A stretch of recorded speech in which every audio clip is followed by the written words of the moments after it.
Well, hello everyone. Marhaba, shalom.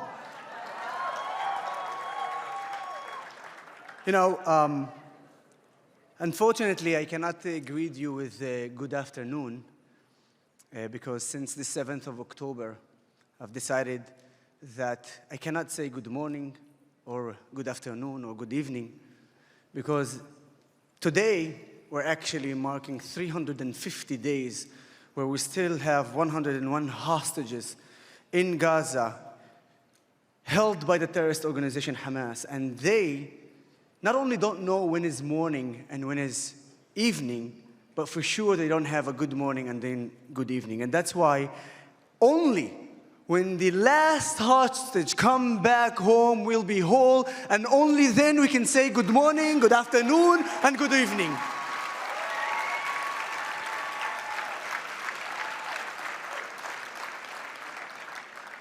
I must say, I like to be right on the point and on the facts. And if I want to be accurate, there was one day out of the 350 days where I said good morning, and it was when we hurt Iran in the heart of Tehran and the heart of Hamas, and when we eliminated the disgusting terrorist Ismail Haniyeh. That day was a very good day.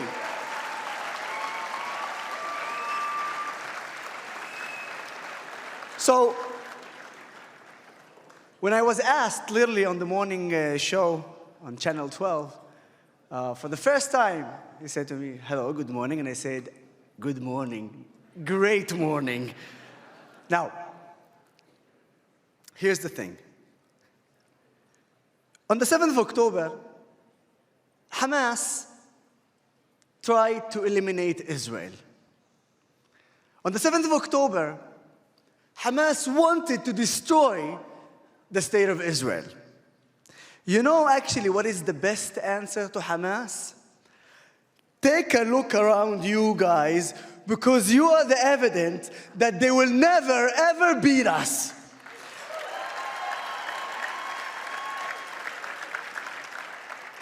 And if we're already talking about not beating us, how about that attack in Lebanon?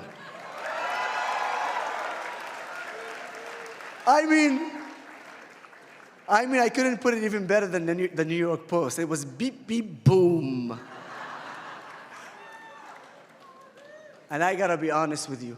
I've never seen such an accurate and an unbelievable operation that I think, that the writers of Mission Impossible cannot write something like this because they think it's not possible. But apparently, when it comes to the IDF and the state of Israel, there is no such thing as impossible, baby.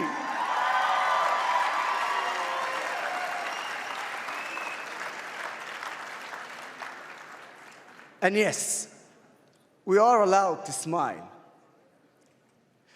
We will never, ever forget what happened on the 7th of October. We will never, ever stop fighting until each and every one of the hostages are back, and until we eliminate all the threats and all the terrorist organizations backed up by the head of the snake, which is the Iranian regime.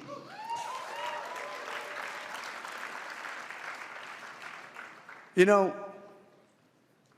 make no mistake, because this war is not about Arabs against Jews. It's not even about land. I've already told you. It's about the destruction of the state of Israel and the fact that they don't want us here. That attack showed us that the shared faith between Arabs and Jews in the land of Israel is one. Hamas attacked us. Hamas killed Arab and Jews. Hamas kidnapped Arabs and Jews. And in fact, what I want to show you right now is a photo of Bilal and Aisha. Can you please upload the photo? Bilal and Aisha were hostages. As you can see here, this is Bilal, this is Aisha. And one of the things that the anti-Israeli said is that, oh, Israel, they don't care about the Arabs who got kidnapped, so they're not going to even try to release them. That's how cruel they are, the anti-Israelis, the terror supporters. But here, as you see, in November, my country, the only Jewish country in the world and the only true democracy in the Middle East, worked to release all the hostages, and it doesn't matter whether you're Arab or a Jew, white, brown, black, it doesn't matter. We want all of them back now.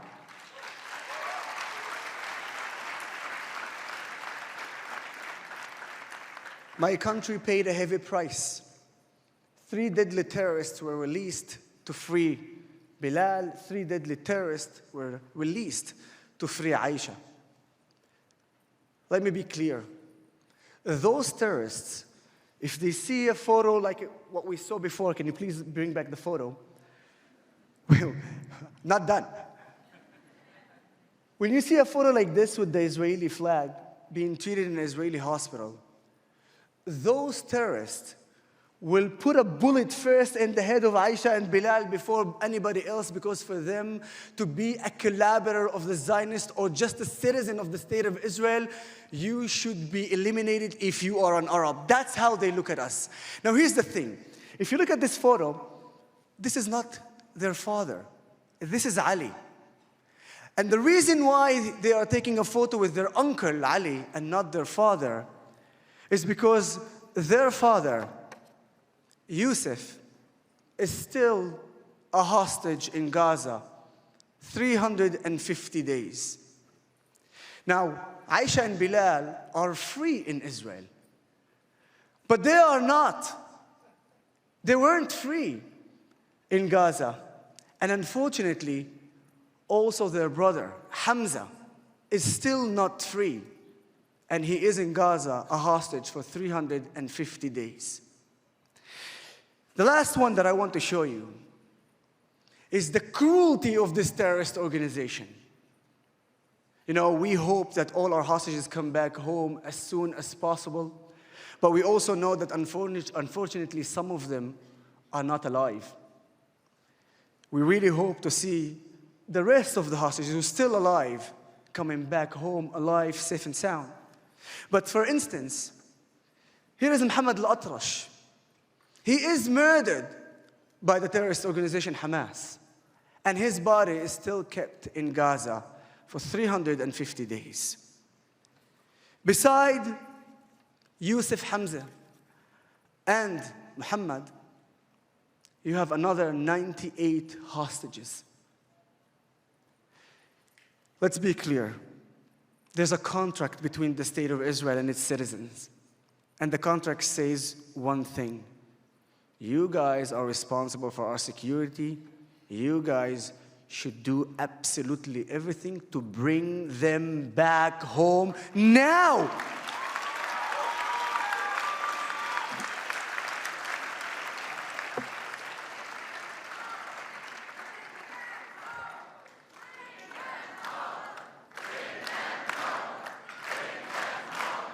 Bring them home. Now, I've started to speak about the fact that the anti-Israelis, terror supporters, would do absolutely everything to lie. I want to give you a glimpse of what I'm having, what I'm going through when I arrive to a campus in the United States and have my lectures there. Usually, my audience are split to 3. You have the anti-Israelis, you have the pro-Israelis, and then you have the 50-50. For me, the 50-50 are the most important group in that lecture, because those are the people that when they come to the lecture, they just want to hear what I have to say. And if I back my things with facts, it's an easy way to push them towards us and be part of who we are. For the pro-Israelis, what I try to do is also to give them tools and information about the reality that I'm living as an Arab in Israel, but also to get strength from them, because if they came to my lecture while there is anti-Israeli terror supporters there, knowing that the fact that they are pro-Israelis, they will target them and they will make their life a hell, and they still came to my lecture, that means that they are absolutely fearless. And that's why I come to take some energy from them, Because of them, I actually can continue and fight the fight. And as for the anti-Israelis, I don't expect to change their minds with 45 minutes plus 15 minutes of Q&A, especially those who have Hamas symbol on their head. What do?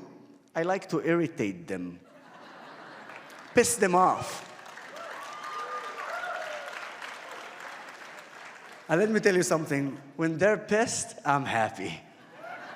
In Hebrew we say, ani mabsut, and in Arabic as well.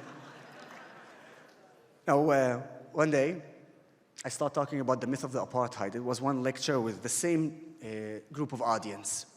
I started to talk about the Israeli apartheid, and he said there's no such thing as an Israeli apartheid, and in fact, I'm a living proof of it. I served in the IDF, I volunteered in the IDF, I served in the best brigade in the IDF, the Golani Brigade. And if you don't think it's this, then don't stay there. Anyway, and not only that, a year after, I became a commander. So let me put it this way. I, as an Arab, was a commander over Jewish soldiers in the IDF. Take that, apartheid.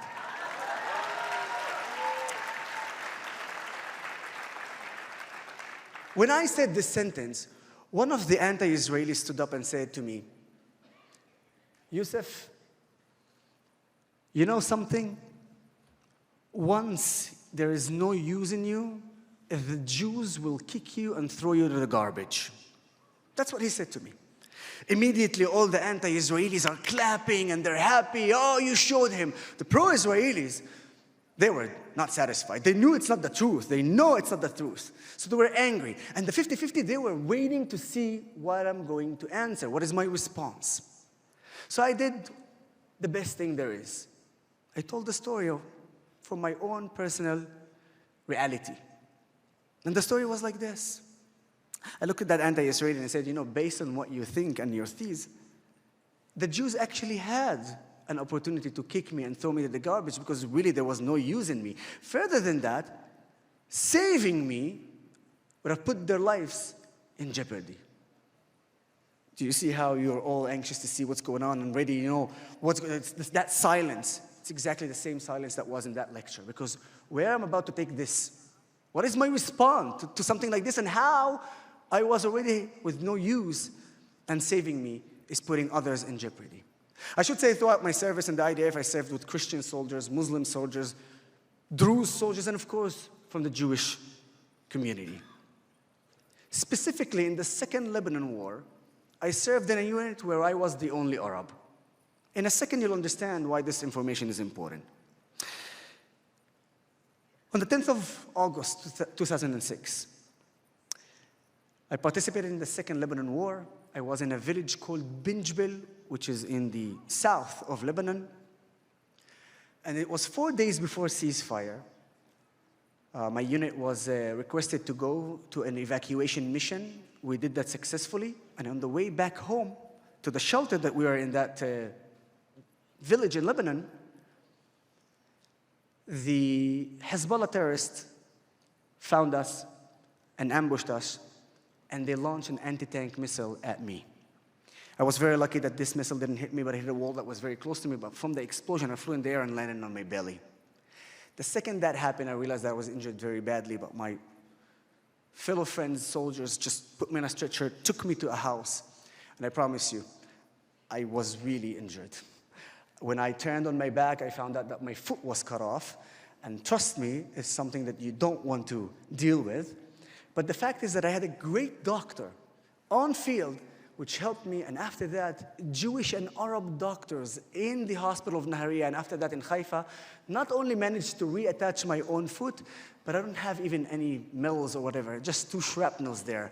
And that's to show you what an amazing doctors we have in Israel, that without them, they deserve that, absolutely. Because without those amazing doctors, we could be in big trouble. And you know what? If I may step up for a second from that story, I came to visit soldiers that they were wounded in Gaza a few weeks ago. When I entered the hospital of Ichilov in Tel Aviv, I saw a Jewish soldier speaking on the phone and says, Toda rabah, Dr. Amjad. Thank you very much, Dr. Amjad. These things we'll see only in Israel. An Arab doctor treating an IDF Jewish soldier and in fact rehabilitates him. And guess what? He's already back in Gaza to fight. That's how much brave soldiers we have in Israel. So, I was bleeding. I didn't have enough time to live. And this is the time where I had no use of me. And saving my life, it would have put in jeopardy other soldiers. Because Hezbollah were waiting for the evacuation to happen.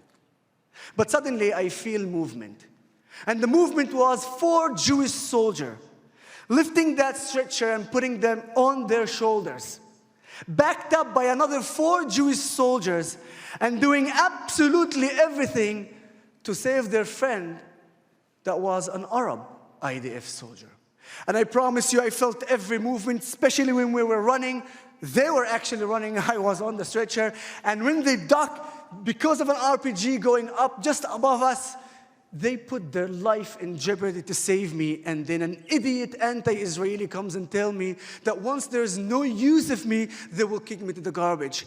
They put their life in jeopardy and they saved my life.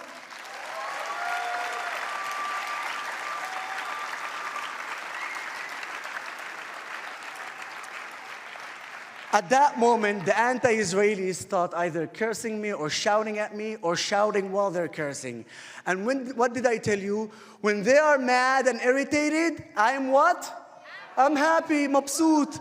And that's exactly what it was there. For the pro-Israelis, they were absolutely happy, obviously, but the 50-50, they were the most important ones because they say, the satisfaction in their face, I can see that, when they just said, you know what? You convinced us. And I convinced them because this is not a story that I heard. This is something that happened to me. I felt it. I tasted it. I smelled it. I saw it. I heard it. No one can tell me, oh, maybe the facts are not like this, or maybe you are twisting the story. This story happened to me, so any anti-Israeli who will come and dare to debate me about my reality and my life, I promise you, he will be humiliated, as it should be. Now, before I finish, because time's up is being like shared here so many times on the screen, I cannot leave without talking about the partnership between Jews and Arabs in Israel. Guys, Israel is a Jewish and democratic state.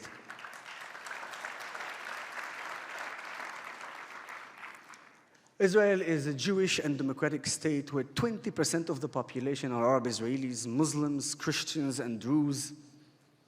They're serving in the highest position in Israel. It doesn't mean that everything is perfect in Israel. I know that nothing is perfect. There's no such thing as a perfect country or perfect society. Do we have racism? Yes, unfortunately. Do we have discrimination? Yes, unfortunately. But to any American here, do you want to tell me that America is perfect, that there's no racism here, that there's no discrimination here? So based on that, then we should call America apartheid as well. We should call the UK apartheid. We should get every single country an apartheid state. But the reason why they're saying that Israel is an apartheid state because they want to invent a problem. Why? Because just like my father told me, you want to solve the problem? 50% of solving it is recognizing the problem, and then you can bridge the gaps and solve it. How can you recognize a problem that does not exist? How? And the only reason why they create a problem that does not exist, because those specific people with this specific agenda, they do not want to solve the problem. They want to maintain the problem, and they want to maintain the problem so they can give more money and more money to the anti-Israeli organization. Well, let me tell you one thing. Israel is not an apartheid state. Arabs and Jews are living next to each other, fighting for each other. And right now, as we speak, you have Arab soldiers fighting in Gaza, fighting in Lebanon. And I'll tell you more than that. I'll tell you even more than that. Anyone who even tried to hint that the Israeli Arabs will join Hamas got the best evidence. Not only we did not join, but we resent Hamas. We hate them. And we think, the majority of us, we think that they are the vicious terrorist organization just like ISIS, and we will fight back and we will win because we don't have any other option. And that's why, guys,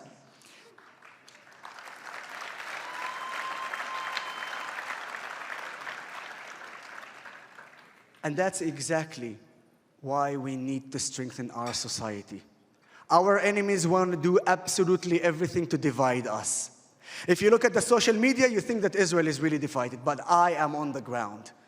I go from the north to the south, visit hospitals, visit soldiers, communities, Arabs and Jews. And I can tell you one thing. The reason why they want to divide us, because they know one thing.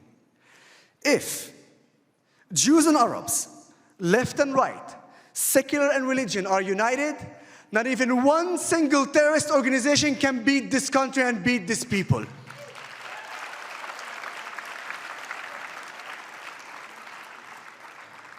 And I promise you, before I leave, with your help and with your support, I will continue fight.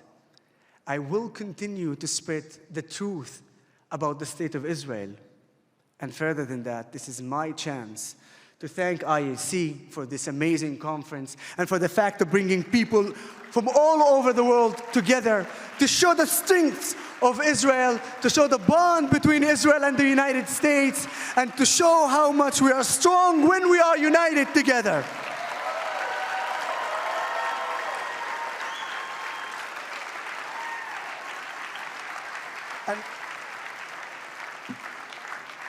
And ladies and gentlemen, I want to make sure that everyone in the world knows about the strength of the Israeli people, knows about the strength of the Jewish community here, everywhere, every place. So what better place to do it than here, and to do it on my social media with the Israeli flag and with your help. So here's what we're going to do. Here is what we're going to do. Can you help me? Come up on the stage, please.